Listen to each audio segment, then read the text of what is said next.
My dear friends, today the Lord says you can ask Him for anything and He will give it to Priya you. ಸ್ನೇಹಿತರೆ, ಇಂದು ದೇವರು ಹೇಳುತ್ತಿದ್ದಾನೆ, ನೀವು ಏನೇ ಬೇಡಿಕೊಂಡರೂ ನಾನು ಕೊಡುವೆನೆಂದು. Yes, when we ask for anything according to His will, the Lord promises us that He will grant it. ಆತನ ಚಿತ್ತದ ಪ್ರಕಾರ ನಾವು ಏನನ್ನು ಬೇಡಿಕೊಂಡರೂ ಆತನು ಖಂಡಿತವಾಗಿ ಅದನ್ನು ಒದಗಿಸುವನು. Let's read the verse from 1 John 5:14. 1 ಯೋಹಾನ 5:14 ವಚನವನ್ನು ನಾವು ಓದಿಕೊಳ್ಳುವ.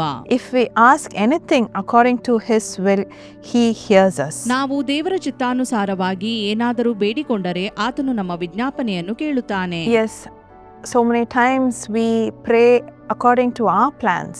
ಅನೇಕ ವರ್ತಿ ನಮ್ಮ ಯೋಜನೆಗಳ ಪ್ರಕಾರ ನಾವು ಪ್ರಾರ್ಥಿಸುತ್ತೇವೆ.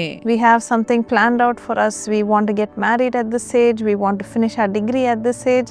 And we want God to work according to our ನನ್ನ plan. ಡಿಗ್ರಿ ಈ ವರ್ಷ ಮುಗಿಯಬೇಕು, ನನ್ನ ಮದುವೆ ಈ ವರ್ಷದಲ್ಲಿ ಆಗಬೇಕು, ನಮ್ಮ ಯೋಜನೆಯ ಪ್ರಕಾರ ದೇವರು ಮಾಡಬೇಕೆಂದು ಬಯಸುತ್ತೇವೆ. But when we submit everything into the Lord's hands, the Lord says that He will make even the impossible possible. ಆದರೆ ಎಲ್ಲವನ್ನೂ ದೇವರ ಹಸ್ತಕ್ಕೆ ಒಪ್ಪಿಸುವುದರಿಂದ ಅಸಾಧ್ಯವಾದ ಕಾರ್ಯಗಳು ಸಹ ಸಾಧ್ಯವಾಗುತ್ತವೆ. Today, are you struggling with something that is impossible in your life? ಇಂದು ನಿಮ್ಮ ಜೀವಿತದಲ್ಲಿ ಅಸಾಧ್ಯವಿರುವ ಸಂಗತಿಗಾಗಿ ಹೋರಾಡುತ್ತಿದ್ದೀರೋ? Are you struggling to conceive a child for a long time? ಅನೇಕ ವರ್ಷಗಳಿಂದ ಗರ್ಭಧರಿಸಬೇಕೆಂದು ಕಷ್ಟಪಡುತ್ತಿದ್ದೀರೋ? Today you might be in tears thinking, Lord, all my family members who got married along with me are blessed with children. ಇಂದು ನೀವು ಹೇಳುತ್ತಿರಬಹುದು, ದೇವರೇ, ನನ್ನೊಂದಿಗೆ ಮದುವೆಯಾದ ಇತರರಿಗೆ ಮಕ್ಕಳಿದೆ, My friends who got married are having children. ನನ್ನ ಗೆಳತಿಯರಿಗೆಲ್ಲ ಮಕ್ಕಳಿದೆ ಎಂಬುದಾಗಿ ನೀವು ಕಣ್ಣೀರಿಡುತ್ತಿರಬಹುದು. But why should I struggle? ಆದರೆ ನಾನ್ಯಾಕೆ ಹೀಗೆ ಕಷ್ಟಪಡಬೇಕು? Today ask the Lord. ಇಂದು ದೇವರಲ್ಲಿ ಬೇಡಿಕೊಳ್ಳಿರಿ. Ask the Lord. ದೇವರನ್ನು ಬೇಡಿಕೊಳ್ಳಿರಿ. And the Lord will surely bless you. ದೇವರು ಖಂಡಿತವಾಗಿ ಆಶೀರ್ವದಿಸುವನು. We heard a wonderful testimony in the Bethesda special blessing meeting. ಬೆಥೆಸ್ದಾದ ವಿಶೇಷ ಪ್ರಾರ್ಥನಾ ಕೂಟದಲ್ಲಿ ಒಂದು ಅದ್ಭುತವಾದ ಸಾಕ್ಷಿ ಇದೆ. A couple came and they said that they have been married for 10 long years. ಒಂದು ದಂಪತಿ ಬಂದು ಹೇಳಿದರು, 10 ವರ್ಷಗಳ ದಾಂಪತ್ಯ ಜೀವಿತವನ್ನು ನಡೆಸುತ್ತಿದ್ದೇವೆ. Every time the wife will get pregnant and within a few weeks the baby will die. ಪ್ರತಿ ಬಾರಿಯೂ ಅವರ ಪತ್ನಿ ಗರ್ಭಧರಿಸಿದ ಕೆಲವೇ ವಾರಗಳ ತರುವಾಯ ಗರ್ಭಸ್ರಾವವಾಗುತ್ತಿತ್ತು. This happened 2-3 times. 2-3 ಸಲ ಹೀಗೆ ಆಯಿತು. And they were so heartbroken. ಇದರಿಂದ ಅವರ ಮನ ಮುರಿದು ಹೋಯಿತು. I know many of you might be in that situation. ಇಂಥ ಪರಿಸ್ಥಿತಿಯಲ್ಲಿ ನಿಮ್ಮಲ್ಲಿ ಅನೇಕರಿರಬಹುದು. You are not able to carry a pregnancy till term. ಗರ್ಭಾವಸ್ಥೆಯನ್ನು ಪೂರ್ಣಾವಧಿಯವರೆಗೆ ಮುಂದುವರಿಸಲಾಗದೇ ಇರಬಹುದು. People are making fun of you. ಜನರು ನಿಮಗೆ ತಮಾಷೆ ಮಾಡುತ್ತಿರಬಹುದು. You are heartbroken. ನೀವು ಮನಮುರಿದವರಾಗಿರಬಹುದು.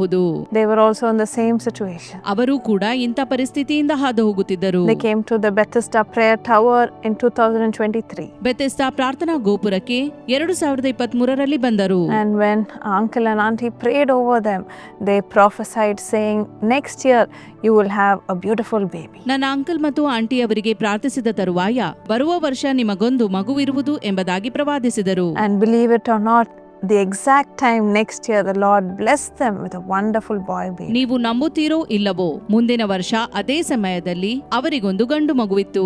A baby after 10 long years of waiting. ಸುದೀರ್ಘ 10 ವರ್ಷಗಳ ಕಾಲ ಕಾದ ನಂತರ, Even though they had given up, the Lord blessed them with the impossible. ಅವರು ಅಸಾಧ್ಯವೆಂದು ಬಿಟ್ಟು ಬಿಟ್ಟದ್ದನ್ನು ದೇವರು ಸಾಧ್ಯ ಮಾಡಿದನು. Yes, today the Lord tells you the same thing, my dear friends. ಹೌದು, ದೇವರು ನಿಮಗೆ ಇಂದು ಇದನ್ನೇ ಹೇಳುತ್ತಿದ್ದಾನೆ. Don't compare your life with others. ನಿಮ್ಮ ಜೀವಿತವನ್ನು ಇತರರೊಂದಿಗೆ ಹೋಲಿಸದಿರಿ. Don't compare your career with others. ನಿಮ್ಮ ವೃತ್ತಿ ಜೀವನವನ್ನು ಇತರರೊಂದಿಗೆ The ಹೋಲಿಸದಿರಿ. Lord has a great blessing in your life. ದೇವರು ನಿಮಗಾಗಿ ದೊಡ್ಡ ಆಶೀರ್ವಾದವನ್ನಿಟ್ಟಿದ್ದಾನೆ. Let's submit our life and pray together. ನಮ್ಮ ಜೀವಿತವನ್ನು ಒಪ್ಪಿಸಿ ಆತನಲ್ಲಿ ಪ್ರಾರ್ಥಿಸುವ. Thank you, Lord, for this wonderful promise, Father. ಈ ಅದ್ಭುತವಾದ ವಾಗ್ದಾನಕ್ಕಾಗಿ ಸ್ತೋತ್ರ ದೇವರೇ. Lord, I pray especially for couples who are waiting for a child. ಮಗುವಿಗಾಗಿ ಹಾತೊರೆಯುತ್ತಿರುವ ದಂಪತಿಗಳಿಗಾಗಿ ಬೇಡುತ್ತೇನೆ. Lord, bless them with a child today. ಇಂದೇ ಮಗುವಿನಿಂದ ಅವರನ್ನು ಆಶೀರ್ವದಿಸು. Let this blessing come upon them. ಅವರ ಮೇಲೆ ಈ ಆಶೀರ್ವಾದವು ಇಳಿಯಲಿ. Let them receive this blessing today. ಇಂದೇ ಈ ಆಶೀರ್ವಾದವನ್ನು ಪಡೆಯಲಿ. And next year, let them come and testify, Father. ಮುಂದಿನ ವರ್ಷ ಅವರು ಬಂದು ಸಾಕ್ಷಿ ಹೇಳುವಂತಾಗಲಿ. Let there be no more tears. ಇನ್ನು ಕಣ್ಣೀರು ಬೇಡ, only miracles and blessings. ಅದ್ಭುತ ಮತ್ತು ಆಶೀರ್ವಾದಗಳನ್ನು ಮಾಡು. Lord, I also pray for people who are having a difficult time in their career. ತಮ್ಮ ವೃತ್ತಿ ಜೀವನದಲ್ಲಿ ಕಷ್ಟಪಡುತ್ತಿರುವವರಿಗಾಗಿ ಬೇಡುತ್ತೇನೆ. They are not able to go to the next step. ಮುಂದಿನ ಹಂತಕ್ಕೆ ಹೋಗಲಾಗುತ್ತಿಲ್ಲ. So much of struggle. ಬಹಳ ಹೋರಾಟ. Let everything be so light from today. ಇಂದಿನಿಂದ ಎಲ್ಲವೂ ಹಗುರವಾಗಲಿ ದೇವರೇ. Let the impossible become possible. ಅಸಾಧ್ಯವಾದದ್ದು ಅವರ ಜೀವಿತದಲ್ಲಿ ಸಾಧ್ಯವಾಗಲಿ. Change all their lives today, Father. ಇಂದೇ ಅವರ ಜೀವಿತವನ್ನು ಬದಲಾಯಿಸು. In Jesus' name I pray. Amen. ಯೇಸುವಿನ ನಾಮದಲ್ಲಿ ಬೇಡಿದ್ದೇನೆ, amen. Yes, my dear friends, the Lord is going to do the impossible in your life today. ಹೌದು ಪ್ರಿಯ ಸ್ನೇಹಿತರೆ, ನಿಮ್ಮ ಜೀವಿತದಲ್ಲಿ ಅಸಾಧ್ಯವಾದದ್ದನ್ನು ದೇವರು ಸಾಧ್ಯ ಮಾಡುವನು. Also visit our Bethesda prayer tower and receive miracles. ನಮ್ಮ ಬೆಥೆಸ್ದಾ ಪ್ರಾರ್ಥನಾ ಗೋಪುರವನ್ನು ಭೇಟಿಯಾಗಿ ಅದ್ಭುತವನ್ನು ಪಡೆದುಕೊಳ್ಳಿ. It has personally been a great place for me. Every time I go with a prayer request, within a few months I come back with thanksgiving. ಪ್ರಾರ್ಥನಾ ಮನವಿಯೊಂದಿಗೆ ಬೆಥೆಸ್ದಾಗೆ ಹೋದಾಗೆಲ್ಲ ಕೆಲವೇ ತಿಂಗಳುಗಳಲ್ಲಿ ಕೃತಜ್ಞತೆಯೊಂದಿಗೆ ಬರುತ್ತೇನೆ. God will also do the same to you. ಇದನ್ನೇ ದೇವರು ನಿಮ್ಮ ಜೀವಿತದಲ್ಲಿ ಮಾಡುವನು. God bless you. ದೇವರು ನಿಮ್ಮನ್ನು ಆಶೀರ್ವದಿಸಲಿ.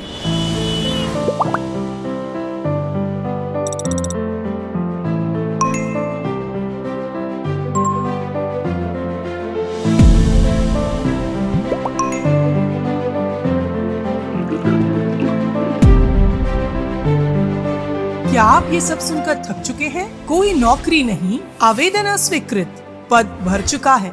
अगली बार किस्मत आजमाएं। नौकरी के लिए परमेश्वर की मदद चाहिए? नौकरी में सफलता का इंतजार, बेहतर नौकरी के लिए प्रार्थना, बेहतर भविष्य के सपने। उम्मीद ना छोड़ें।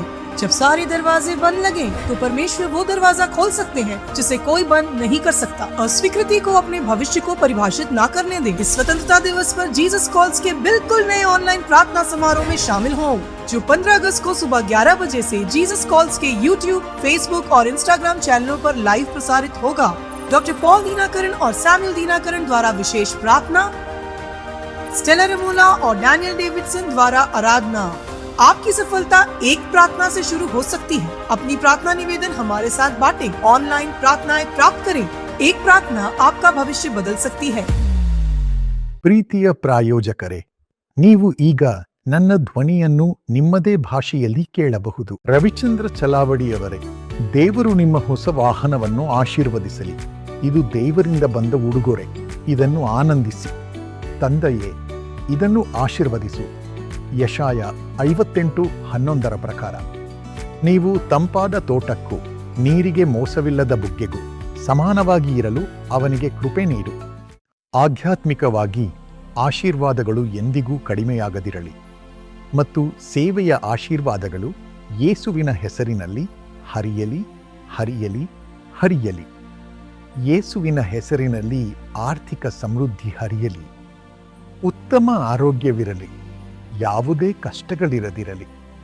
ಮಲ್ಲಮ್ಮ ಅವರೇ, ನಿಮಗೆ ಉತ್ತಮ ಆರೋಗ್ಯ, ಕುಟುಂಬದಲ್ಲಿ ಆಶೀರ್ವಾದ ಮತ್ತು ಸಂತೋಷದ ಭವಿಷ್ಯವಿರಲಿ. ಶ್ರೀಮತಿ ಸೀತವ್ವ ಅವರೇ, ನಿಮಗೆ ದೈವಿಕ ಆರೋಗ್ಯವಿರಲಿ ಮತ್ತು ಮಣಿಕಂಠ ಹಾಗೂ ನೀಲಕಂಠ, ನಿಮಗೆ ಜ್ಞಾನ ಮತ್ತು ದೊಡ್ಡ ಯಶಸ್ಸು ಸಿಗಲಿ. ಯಶವಂತ್ ಅವರೇ, ವ್ಯಾಪಾರದಲ್ಲಿ ಸಮೃದ್ಧಿ ಮತ್ತು ಕುಟುಂಬದಲ್ಲಿ ಆಶೀರ್ವಾದವಿರಲಿ. ಉತ್ತಮ ಆರೋಗ್ಯವಿರಲಿ. ಯೇಸುವಿನ ಹೆಸರಿನಲ್ಲಿ ಅವರನ್ನು ಗೌರವಿಸು. ಯೇಸುವಿನ ಹೆಸರಿನಲ್ಲಿ ಆಮೇನ್. ದೇವರು ನಿಮ್ಮನ್ನು ಆಶೀರ್ವದಿಸಲಿ.